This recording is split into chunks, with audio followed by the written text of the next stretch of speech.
시청자 여러분 안녕하십니까? K랜 뉴스입니다. 경기도가 전국에서 가장 먼저 긴급 메르스 대책본부를 가동하고 관계기관 대책회의를 개최했습니다.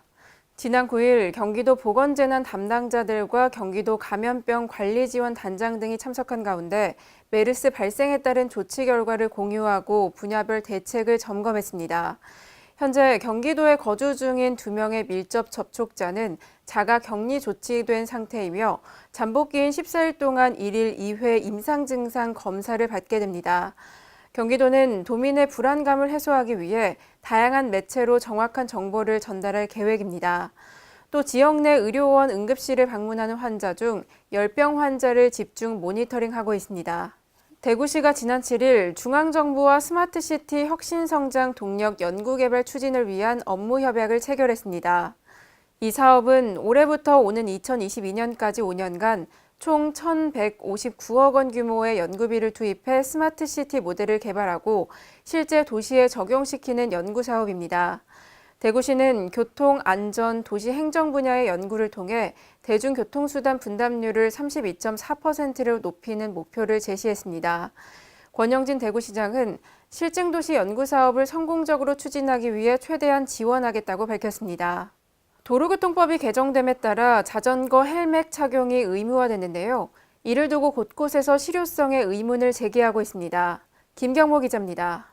앞으로 자전거를 탈 때는 반드시 안전모를 써야 합니다. 지난 3월 공포된 도로교통법 개정안은 이미 계도 기간을 거쳐 오는 28일 시행을 앞두고 있지만 실효성을 놓고 여전히 찬반 논의가 뜨겁습니다. 아직까지는 거리에서 안전모를 쓰고 자전거를 타는 사람을 발견하기는 쉽지 않습니다. 헬멧 라이더들은 타는데 나이 드신 분이라든가 학생이라든가 이 사람들은 자전거 사고 발생 시 머리나 얼굴에 심한 부상을 방지할 수 있다는 의견과 자전거 도로 확충이나 안전의식 변화가 우선이라는 의견이 여전히 맞서고 있습니다. 그동안 벌칙 규정이 없었던 자전거 음주운전 단속이 같은 날 시작됨에 따라 안전모 착용도 향후 단속과 처벌 조항이 마련될 수 있다는 관측이 나오고 있습니다.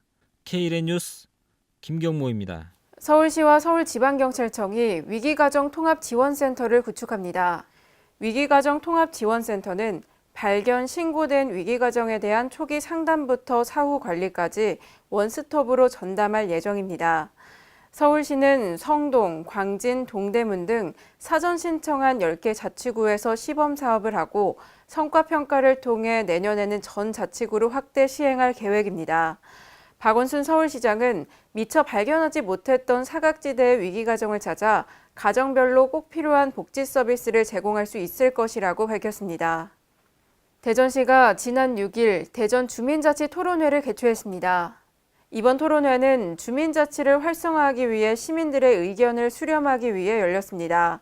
대전 지역 79개 동에서 마을 활동가, 주민자치위원, 통장, 동장 등 300여 명이 참여했습니다. 참석자들은 주민자치회 전환이라는 국시정 현안을 주제로 토론했습니다.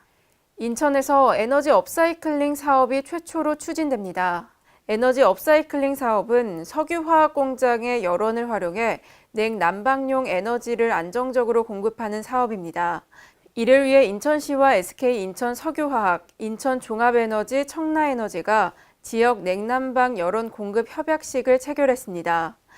이번 사업을 통해 연간 약 28만 기가칼로리의 열원이 공급되고 약 2만 7천 톤의 LNG 또는 5만 6천 톤의 유연탄 등 에너지를 절감할 것으로 기대됩니다. 민선 7기 일부 지자체에서 공무원 명찰 폐용과 관련한 논란이 이어지고 있습니다. 민원 서비스 확대 차원에서 달아야 한다는 의견과 이름표를 달고 일한다고 책임감이 생기는 것이 아니라는 의견이 팽팽히 맞서고 있습니다. 김경모 기자가 취재했습니다. 최근 경기도에서 공무원 명찰 폐용에 대한 실효성 논란이 불거진 이후 실제 시행에 들어간 곳이 있습니다. 전북 무주군은 이달부터 군청 소속 모든 공무원들이 명찰을 달고 근무합니다. 민원인을 마주할 일이 드문 부서나 거부감을 갖는 직원들의 불만도 일부 있었지만 보다 적극적인 행정 서비스 전환을 위해 내린 결정이라고 합니다. 공무원들이 불친절하다 이 소리는 많이 나오잖아요. 여러 자치에서. 물론 저희도 몇 번 나왔었고 나를 더 공무원이니까 당당하게 내 보이고 내가 이런 업무를 담당하고 있다. 다른 지자체에서는 여전히 찬반 의견이 엇갈리고 있는 가운데 앞으로 주민 만족도에 어떤 변화가 있을지 귀추가 주목되고 있습니다. KLN 뉴스 김경모입니다. 오늘의 브리핑입니다. 행정안전부가 중동호흡기 증후군 메르스 확진자가 발생함에 따라 메르스 대책 지원본부를 가동했습니다. 또 보건복지부는 메르스 위기경보 단계를 주의 단계로 격상했는데요. 정부는 메르스를 예방하기 위한 국민 행동요령 홍보를 강화하고 보건소 인력을 지원해 방역활동 역시 강화할 방침입니다. 광주광역시 보건환경연구원이 잔류농약 국제숙련도 평가에서 국제 인증을 획득했습니다. 이로써 잔류농약 분석 능력에 대한 신뢰성을 확보했는데요. 광주보건환경연구원 관계자는 안전한 농산물 유통을 위해서는 잔류농약 검사 결과의 신뢰성을 확보하는 것이 중요하다며 시험 분석기관으로서 역할을 다하겠다고 말했습니다. 서울시가 오는 10월부터 불법 촬영 걱정 없는 안심 화장실을 본격적으로 추진합니다. 지하철, 공원, 동주민센터 등 시민들이 이용하는 서울의 공공시설 화장실 2만여 개소를 대상으로 하루에 1회 이상 매일 점검할 계획입니다. 서울시 관계자는 불법 촬영을 서울시가 모두 근절할 수는 없더라도 시가 활용할 수 있는 가용자원을 모두 총동원해 시민들의 불안감을 덜어드리고자 한다고 밝혔습니다. 경남 김해시 동부에도 건강생활지원센터가 건립됩니다.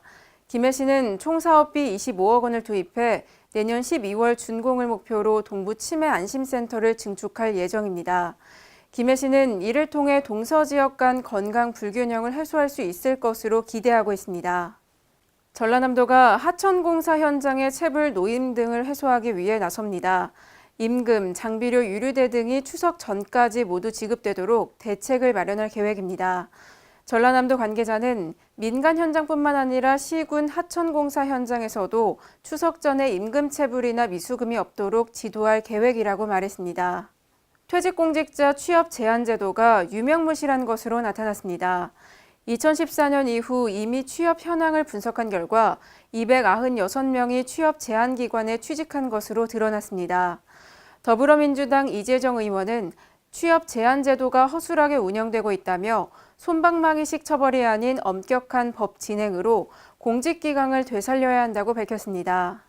전북도의회 교육위원회가 전북교육청의 부실한 식중독 관리를 집중 질타했습니다. 의원들은 반복되는 학교 급식 위생 사고에 심각한 우려를 표하면서 전북교육청의 신속한 조치를 촉구했습니다.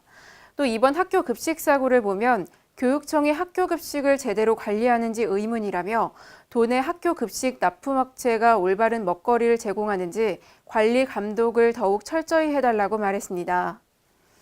이상으로 KLN 뉴스를 마칩니다. 시청해주신 여러분 고맙습니다.